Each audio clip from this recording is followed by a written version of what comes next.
Breaking news శరవెల్లి farm house లో కీలక సమావేశం కొనసాగుతుంది. కేసీఆర్ తో కేటీఆర్ సమావేశమయ్యారు. తాజా రాజకీయ పరిణామాలపై చర్చిస్తున్నారు. కవిత లెటర్ ఎపిసోడ్ తర్వాత తొలి సమావేశం కావడంతో ఉత్కంఠ నెలకొంది. కవిత లేఖతో పాటు కాళేశ్వరం కమిషన్ విచారణపైన చర్చిస్తున్నట్లు సమాచారం.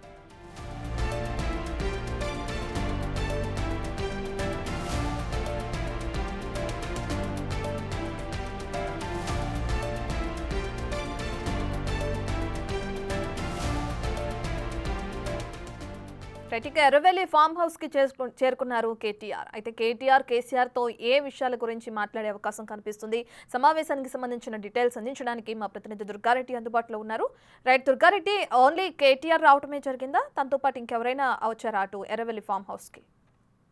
రత్న, మన రాష్ట్ర మాజీ ముఖ్యమంత్రి చంద్రశేఖరరావు వ్యవసాయ క్షేత్రంలో మాత్రం గంట సేపు నుండి కేటీఆర్ తో కేసీఆర్ భేటీ అయ్యారు. భేటీలో కాళేశ్వరం ప్రాజెక్టు సంబంధించిన ఆ విషయం అంటే జూన్ 5 తారీఖు నాడు కేసీఆర్ హాజరు కావాల్సింది. ఆ తర్వాత హరీష్ రావు, ఆ తర్వాత కేటీఆర్ కూడా హాజరు కావాల్సింది. కానీ ఆ నోటీస్ పంపించి తీసుకున్న తర్వాత వాళ్ళు ఏ విధంగా స్పందిస్తారు అనేది ఉత్కంఠ లేకుండా, దాంతో పాటు అంటే ఇక్కడ ఎమ్మెల్సీ కవిత రాసిన ఏదైతే లెటర్ ఉందో ఆ లెటర్ పై కూడా ఆ చర్చ కొనసాగుతుంది. నిజంగా కవిత జూన్ 2 నాడు అంటే ఆ రాష్ట్ర ఆవిర్భావ దినోత్సవం రోజు పార్టీ పెట్టబోతుంది అన్నట్టు కొన్ని మీడియాలో వచ్చిన ఆ చర్చ కావచ్చు, లేకుంటే తను రాసిన లెటర్ లో ఎలాంటి ప్రస్తావించింది, ఆ లెటర్ ఏ విధంగా బయటకెళ్ళింది, ఆ బయటకెళ్ళిన తర్వాత ఏ విధంగా ముందుకెళ్లాలి, ఈ రెండింటిపై మాత్రం పార్టీ కార్యకర్తల్లో కావచ్చు నాయకులు కొంత ఆందోళన మొదలవుతుంది కనుక వాటిని దృష్టిలో పెట్టాలన్నా లేకుంటే ఏ విధంగా ముందుకెళ్లాలని చెప్పి ఆ ఉద్దేశంతో మాత్రం ఇద్దరు కూడా భేటీ అయినట్టు తెలుస్తుంది. ఈ భేటీలో మాత్రం ఇప్పటివరకైతే ఆ కేటీఆర్ మాత్రమే హాజరయ్యారు. మిగతా వాళ్ళు మాత్రం కేటీఆర్ భేటీ అయిన తర్వాత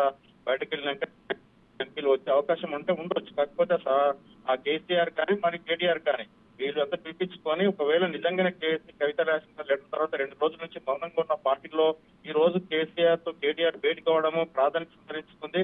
ప్రతి ఒక్కరు కూడా నిజంగా ఏం జరుగుతుంది పార్టీలో కావచ్చు, కేసీఆర్ కు సొంత కూతురు ఎమ్మెల్సీ కవిత 5-6 పేజీల సారాంశం రాయడం, ఆ తర్వాత 2001 పార్టీ పెట్టినప్పటి నుంచి పార్టీ అధికారంలోకి వచ్చి ముఖ్యమంత్రి అయిపోయి పార్టీ రజతోత్సవ సభలో జరుగుతున్న పరిణామాలన్నింటినీ కూడా కులంకుశంగా అంటే పార్టీలో జరుగుతున్న పరిణామాలను క్లియర్ గా ప్రస్తావించడం జరిగింది. దీంతో అక్కడ చూస్తే ఆ కేటీఆర్ గానీ లేకుంటే కేసీఆర్ గానీ స్పందించాలి అంటే స్పందించలేకపోవడం వల్ల ఈ రోజు మాత్రం రేపు కానీ స్పందిస్తారని కూడా వేచి చూడాల్సిన అవసరం అయితే అవకాశం అయితే ఉంది, స్పందిస్తారని చెప్పి. లేదంటే ఒకవేళ నిజంగానే జస్టిస్ కమిషన్ ఏదైతే కాళేశ్వరం ప్రాజెక్ట్ కమిషన్ జస్టిస్ కోసి నోటీస్ పంపించిన దాని మీద కూడా ఎలా స్పందించాలి, ఎలా ముందుకెళ్లాలి, ఒకవేళ లీగల్ గా వెళ్లాల్సిన అవసరం ఉంటుందా లేకుంటే మనమే వెళ్లాల్సి ఉంటుందా అని చెప్పి కూడా కొంత చర్చ జరుగుతుంది. దాంతో పాటు అక్కడ ఆ రోజు జరుగుతున్న 2016లో మొదలైన కాళేశ్వరం 2020లో జాతికి అంకితం చేశారు. దాంతో పాటు అక్కడ జరుగుతున్న పరిణామాలను కూడా పూర్తిగా నోట్స్ సారాంశం కూడా చర్చకు వచ్చిన ప్రస్తావన వచ్చినట్టు తెలుస్తుంది. ఇక వీటన్నిటిపై కూడా గంట సేపు నుంచి మాత్రం రాష్ట్ర మాజీ ముఖ్యమంత్రి చంద్రశేఖరరావు, మాజీ మంత్రి